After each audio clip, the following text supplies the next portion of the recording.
আসসালামু আলাইকুম ওয়া রাহমাতুল্লাহ। প্রিয় অষ্টম শ্রেণীর শিক্ষার্থীরা, তোমাদের জন্য অতি প্রয়োজনীয় বই থেকে সৃজনশীলগুলোর সমাধান দিচ্ছি। তোমরা একটু ভালো করে লক্ষ্য করো এবং এই সৃজনশীলগুলো তোমাদের নোট খাতায় উঠাবে, নোট খাতায় উঠিয়ে রাখবে। এগুলো পরীক্ষার জন্য খুবই কাজে লাগবে। দেখো, প্রথম সৃজনশীলটার 13 ক নম্বরে আছে এবিসি একটা সমবাহু ত্রিভুজ। আমাদেরকে সমবাহু ত্রিভুজের মধ্যে এবি বিসি এডি এর মধ্যবিন্দু ডিইএফ, এই যে ডিইএফ এগুলো মধ্যবিন্দু। আমাদেরকে প্রমাণ করতে হবে এই যে বিইএফডি চতুর্ভুজের 4টা কোণ যোগ করলে 4 সমকোণের সমান হয়। তো যেহেতু বিইডিএফ একটা চতুর্ভুজ, সুতরাং তার 4 কোণের সমষ্টি 4 সমকোণই হবে। আমরা এই চ্যাপ্টারে উপপাদ্য 1-এ সেটা পড়েছিলাম, তো সেটাই আমরা এখানে লিখে দেব। চিত্রে এবিসি সমবাহু ত্রিভুজের ডিইএফ যথাক্রমে এবি বিসি এসি বাহুর মধ্যবিন্দু। প্রমাণ করতে হবে 4টা কোণের নাম লিখলাম।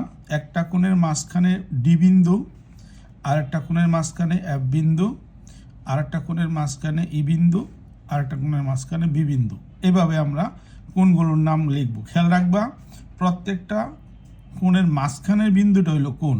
তাহলে বিডিএফ, বিডিএফ, পরেরটা হইল ডিএফই, পরেরটা হইল এফইবি, পরেরটা হইল ইবিডি। এই হচ্ছে 4টা কোণ, 4 সমকোণ। আর আমরা জানি উপপাদ্য 1 প্রমাণের জন্য যে কোনো একটা কর্ণ যোগ করতে হয়, আর কর্ণটা যোগ করার কারণে এখানে 2টা ত্রিভুজে পরিণত হয়। একটা ত্রিভুজের নাম হচ্ছে ত্রিভুজ বিডিই। এই ত্রিভুজের মধ্যে 3টা কোণ, একটা হচ্ছে বি কোণ, আর একটা হচ্ছে ডি কোণ, সেটাকে লিখতে হবে, একটা হলো ই কোণ, সেটা লিখতে হবে বিইডি, আর একটা হলো ডি কোণ, যেখানে লিখতে হবে বিডিই। ঠিক একইভাবে আরেকটা ত্রিভুজ হচ্ছে ডিইএফ, যার একটা কোণ হচ্ছে ডিইএফ, আরেকটা কোণ হচ্ছে ইডিএফ, আরেকটা কোণ হচ্ছে এফ। আর আমরা জানি ত্রিভুজের 3 কোণ যোগ করলে 2 সমকোণ। তো ধাপ 1 আর 2 যখন আমরা যোগ করি, সেখানে বাম পাশে আমরা এই 3টা কোণ, প্রথম ধাপের 3টা কোণ, তার সাথে দ্বিতীয় ধাপের 3টা কোণ, 6টা কোণ যোগ করে লিখি বাম পাশে, আর ডান পাশে লিখি 2 যোগ 2, 2 সমকোণ।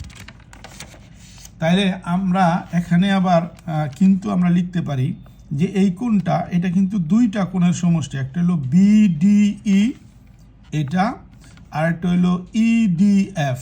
2টার পরিবর্তে আমরা ডি কোণ লিখব। আবার বিইডি, ডিইএফ, এই 2টা কোণের পরিবর্তে আমরা ই কোণ লিখব। তাহলে আমাদের 4টা কোণ হলো বিডিএফই, যার সমষ্টি হলো 4 সমকোণ। এভাবে আমরা এই উপপাদ্যটা প্রমাণ করি।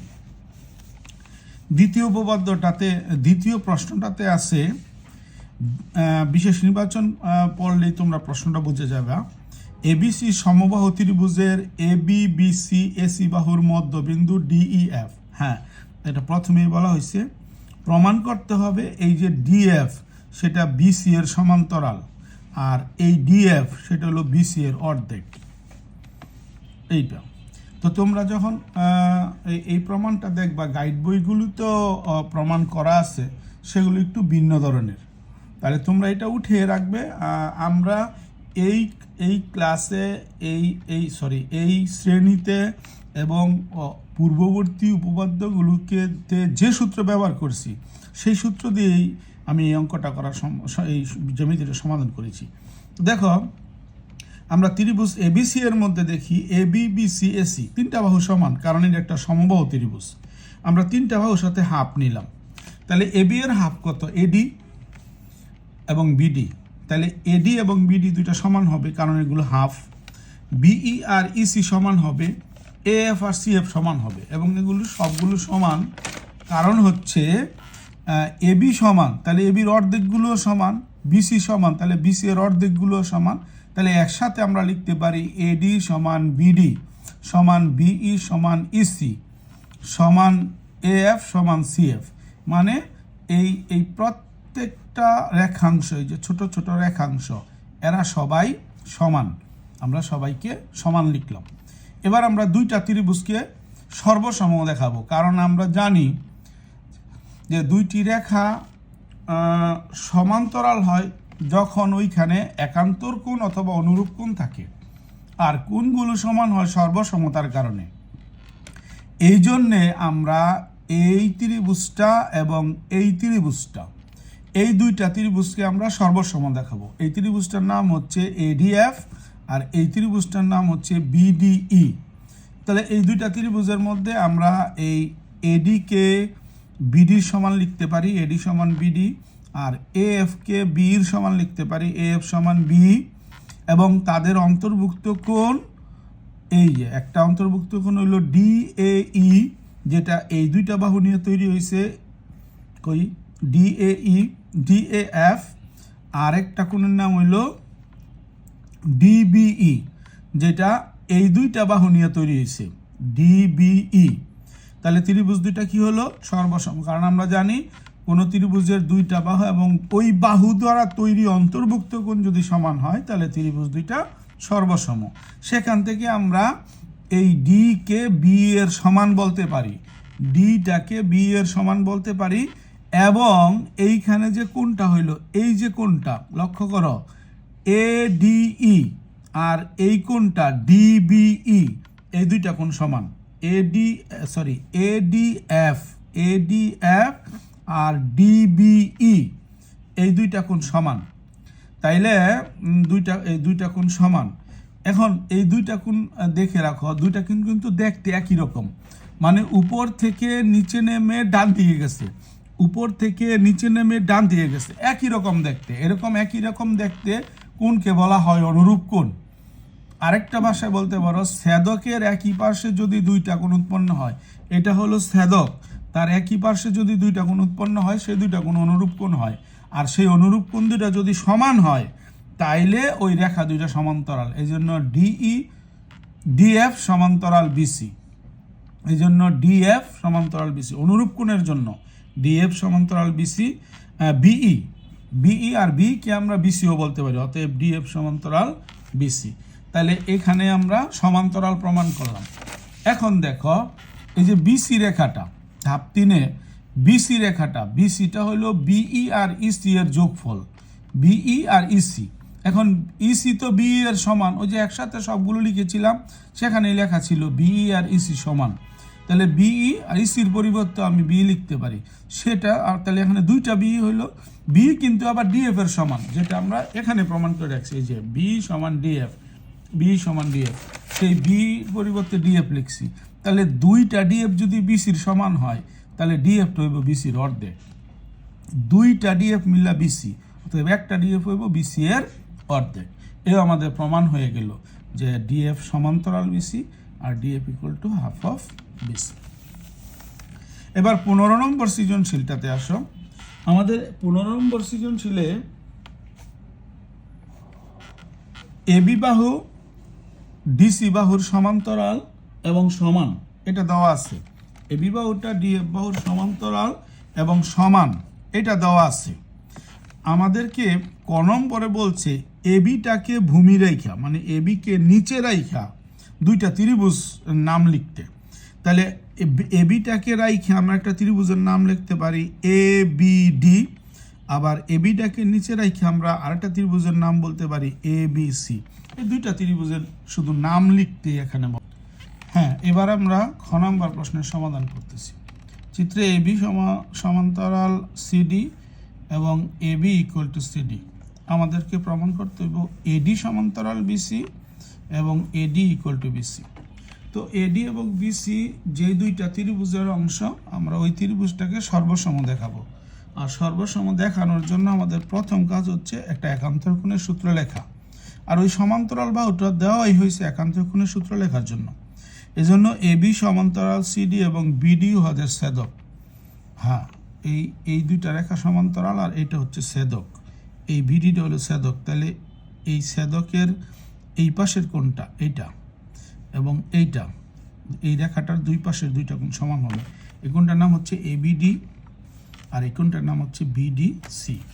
এখন এই দুইটা কোণ আছে, এরকম একটা ত্রিভুজের নাম হচ্ছে, এই ত্রিভুজটার নাম হচ্ছে এবিডি, যেটা এখানে লেখা হয়েছে ত্রিভুজ এবিডি, আর এই ত্রিভুজটার নাম হচ্ছে বিডিসি, লিখলাম বিডিসি। এই দুইটা ত্রিভুজের মধ্যে এবি সিডি সমান বিডি দুই ত্রিভুজের মধ্যেই আছে, এবং কোণ এবিডি এর অন্তর্ভুক্ত কোণ, আর এই অন্তর্ভুক্ত কোণটা হলো বিডিসি। তাহলে ত্রিভুজ দুইটা সর্বসম হলো, সেখান থেকে আমরা লিখতে পারি, এই যে পাশে লেখা হয়েছে এডি ইকুয়াল টু বিসি, এবং সাথে একটা কোণ সমান লিখতে পারি, সেটা হলো এডিবি, এই কোণটা এডিবি, আর এটার সমান লিখতে পারি আমরা এই কোণটা ডিবিসি, ডিবিসি। কিন্তু এই দুইটা কোণ কিন্তু একান্তর কোণ, তাহলে এই দুইটা রেখাও সমান্তরাল, সেই রেখা দুইটা হচ্ছে এডি সমান্তরাল বিসি, এডি সমান্তরাল বিসি। তো এইভাবে আমরা খ নাম্বার প্রশ্নটা সমাধান করতে পারি। এবার গ নম্বর, গ নম্বরটা অনেক আগেই আমরা করেছি, গ নম্বরটা আমরা অনেক আগেই করেছি, এখানে লেখা আছে গ নম্বরটা, গ নম্বরটা আমরা আগেই করেছি যে এবি সমান্তরাল ডিসি আর এডি ইকুয়াল টু ডিসি, আর কর্ণদ্বয় ও বিন্দুতে ছেদ করছে। আমরা যদি আমরা প্রমাণ করব এও সমান সিও আর বিও সমান ডিও, শুধু চিত্রে এটাই দেওয়া আছে এবি সমান্তরাল CD, AB equal to CD. আমরা প্রমাণ করব এও সমান সিও, বিও সমান ডিও। তো এটা প্রমাণ করার জন্য আমরা আগে এই দুইটা ত্রিভুজকে সর্বসম দেখানোর পরিকল্পনা করি। এই দুইটা ত্রিভুজ সর্বসম হবে যদি আমরা এই কোণকে এই কোণের সমান দেখাইতে পারি এবং এই কোণকে এই কোণের সমান দেখাইতে পারি, এই পাশে, হ্যাঁ, এই কোণের সমান দেখাইতে পারি।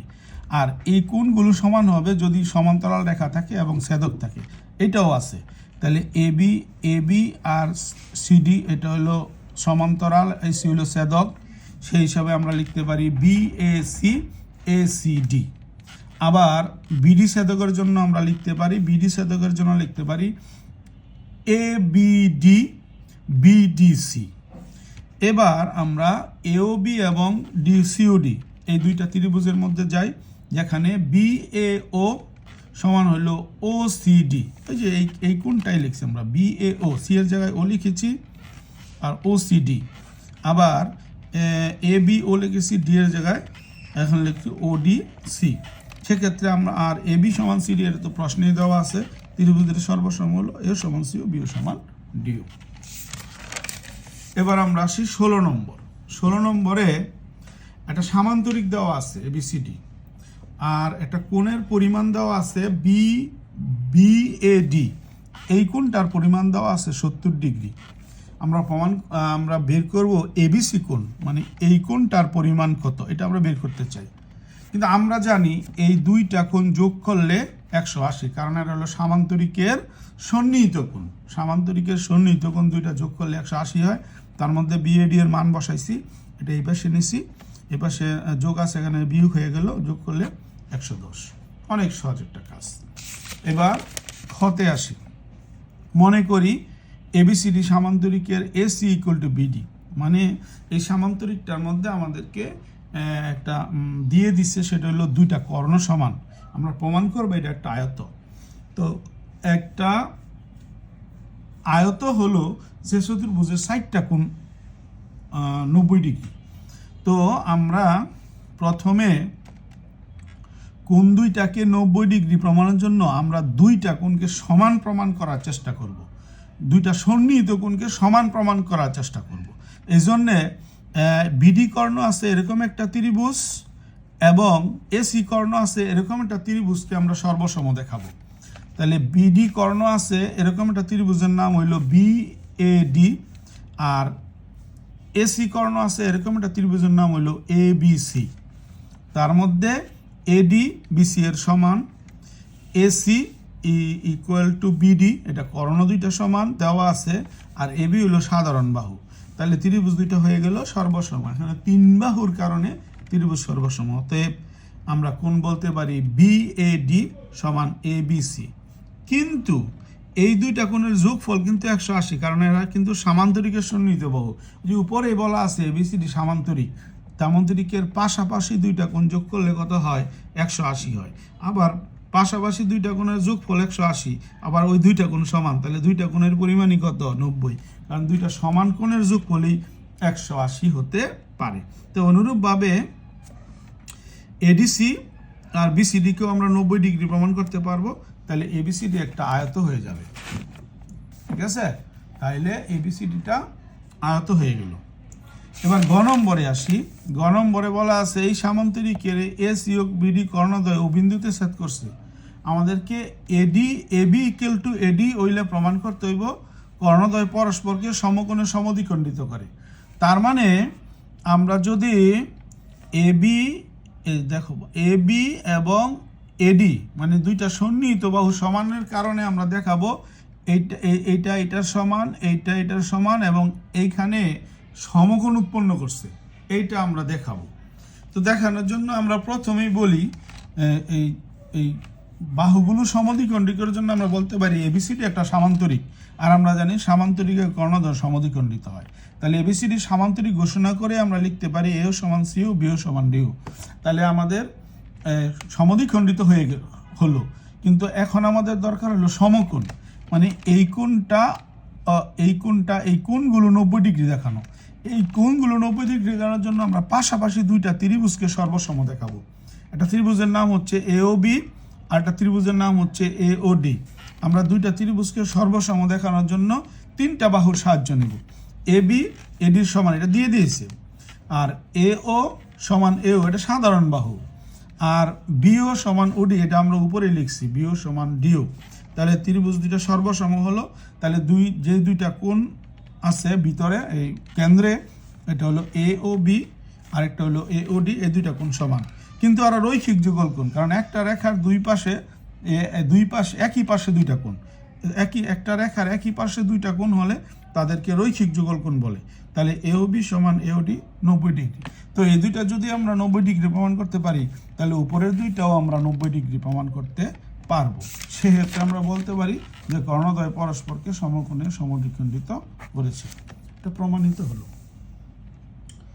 17 নম্বরে দেখো, যে চতুর্ভুজের দুই জোড়া সন্নিহিত বাহু সমান তাকে ঘুরি বলে। যে চতুর্ভুজের দুই জোড়া সন্নিহিত বাহু সমান তাকে ঘুরি বলে।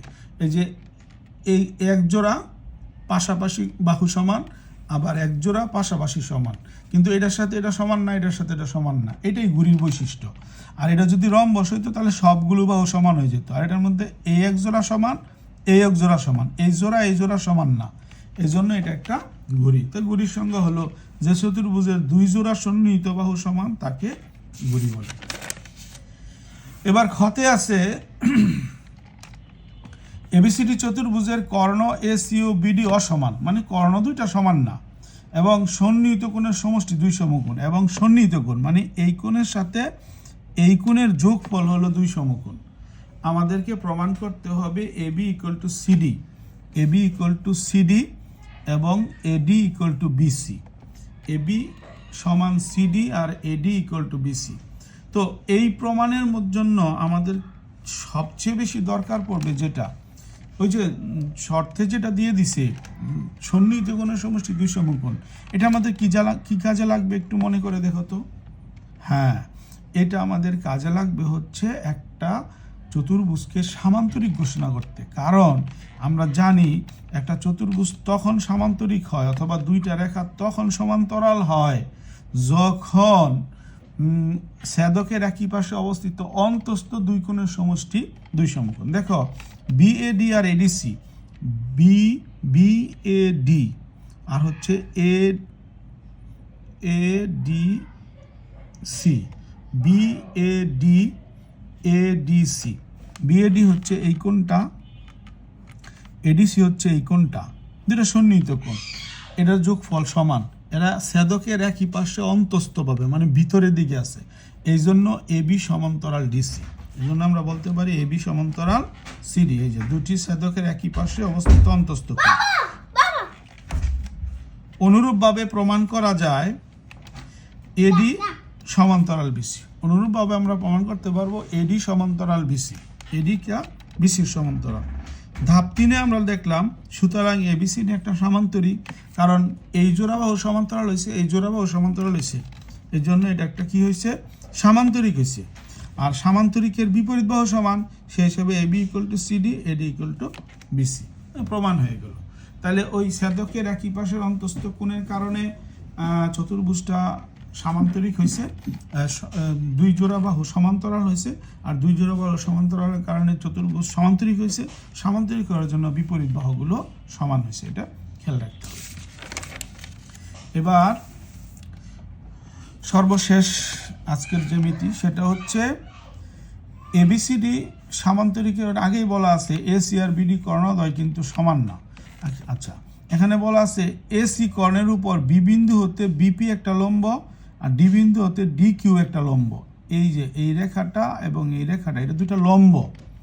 আমরা যদি বাকি বিন্দুগুলোর সাথে বি এর সাথে কিউ যোগ করি এবং ডি এর সাথে পি যোগ করি, তাহলে একটা চতুর্ভুজ হয় যার নাম হচ্ছে বিপি ডি কিউ। আমরা এই বিপি ডি কিউ চতুর্ভুজটাকে সামান্তরিক প্রমাণ করব। বিপি ডি কিউ চতুর্ভুজটাকে সামান্তরিক প্রমাণ করব। এখন চতুর্ভুজ সামান্তরিক কখন হয়? যখন দুই জোড়া বাহু সমান্তরাল হয়। ঠিক আছে? আচ্ছা, প্রথমে দেখি বিপিটা এসি বাহুর উপর লম্ব, আবার ডি কিউটাও এসি বাহুর উপর লম্ব। দেখো, একটা রেখার উপরে যদি আমরা দুইটা লম্ব টানি, একদম খাড়া করে রেখা দিই, অবশ্যই খাড়া রেখা দুইটা সমান্তরাল হবে। তাহলে এখানেও তো বিপি এবং ডি কিউ দুইটা লম্ব এবং খাড়া রেখা, তাহলে অবশ্যই যেটা একটা রেখার মধ্যেই, তাহলে এই দুইটা রেখা সমান্তরাল। এই জন্য আমরা লিখছি বিপি সমান্তরাল ডি কিউ। আবার দুইটা ত্রিভুজ, এই ত্রিভুজ এবং এই ত্রিভুজ, এই দুইটা ত্রিভুজের মধ্যে দেখো একটা কোণের নাম হচ্ছে বিসিপি, এই কোণটা বিসিপি, আর একটা কোণের নাম হচ্ছে ডিএ কিউ, এই কোণটা। এই দুইটা কোণ কিন্তু সমান। এই যে এসি ছেদকের দুই পাশে কোণ, তাহলে এই দুইটা কোণ সমান, আর এই দুইটা কোণ সমান এক। আবার দেখো এই ত্রিভুজের এই কোণটা কিন্তু সমকোণ, ওই যে লম্ব আছে, আর এই কোণটাও কিন্তু সমকোণ, এখানেও লম্ব আছে, তাহলে এই দুইটা কোণও সমান। তাহলে আর হলো একটা বাহু, এই যে এডি বাহুটা কিন্তু বিসি বাহুর সমান, কারণ এইটা কিন্তু একটা সামান্তরিক ছিল, এবিসিডি একটা সামান্তরিক, সুতরাং এডি আর বিসি বিপরীত বাহু হিসাবে সমান। তাহলে দুইটা কোণ আর একটা বাহু সমান। আমরা কিন্তু দুইটা কোণ আর একটা বাহু সমান থেকে সর্বসম ত্রিভুজ দেখাতে পারি। সেখান থেকে আমরা দেখাইলাম এডি ইকুয়াল টু বিসি, অতএব ত্রিভুজ দুটো সর্বসম হয়ে গেল। সেখান থেকে আমরা বলতে পারি BP equal to D Q. এই বিপিটা ডি কিউর সমান। তাইলে আমরা কিন্তু কাজের অঙ্কের মধ্যে পড়েছিলাম একজোড়া বাহু সমান এবং সমান্তরাল, সেটা সামান্তরিক। তাহলে এখানেও কিন্তু আমরা একজোড়া বাহু সমান এবং সমান্তরাল দেখাইতে পারলাম, এই জন্য সামান্তরিক। সুতরাং বিপি ডি কিউ একটি সামান্তরিক, এটা আমরা ঘোষণা করে দিলাম। এই যে দেখো, এই জোড়া বাহু সমান্তরাল আর এই জোড়া বাহু সমান, দুই জোড়া বাহু সমান এবং সমান্তরাল হলেই সেটা কি হয়ে যায়? সামান্তরিক হয়ে যায়। ঠিক আছে? তো তোমরা সৃজনশীল প্রশ্নগুলোর সমাধান দেখলে। এখন প্রথমে কাজ হলো তোমাদের যে ভিডিওটা দেখবে, দেখে একটা করে প্রশ্ন নোট খাতায় উঠাবে এবং সেগুলো ভালো করে আবার কয়েকবার লিখে এটাকে আয়ত্ত করবে। অবশ্যই ভিডিওটা মনোযোগ সহকারে দেখবে। যারা একবার না বোঝো, দুইবার তিনবার দেখবা, দেখা এটাকে ভালো করে আয়ত্ত করবা এবং এটার উত্তরগুলো নোট খাতায় উঠিয়ে তারপরে আমাকে 6 তারিখতে আমার বেচ খুলবে, 6 তারিখে এসে আমাকে দেখাইবা। আর যারা 7 তারিখে আসবা তারা 7 তারিখে দেখাইবা। ঠিক আছে? তো আজকের মতো বিদায়, আল্লাহ হাফিজ।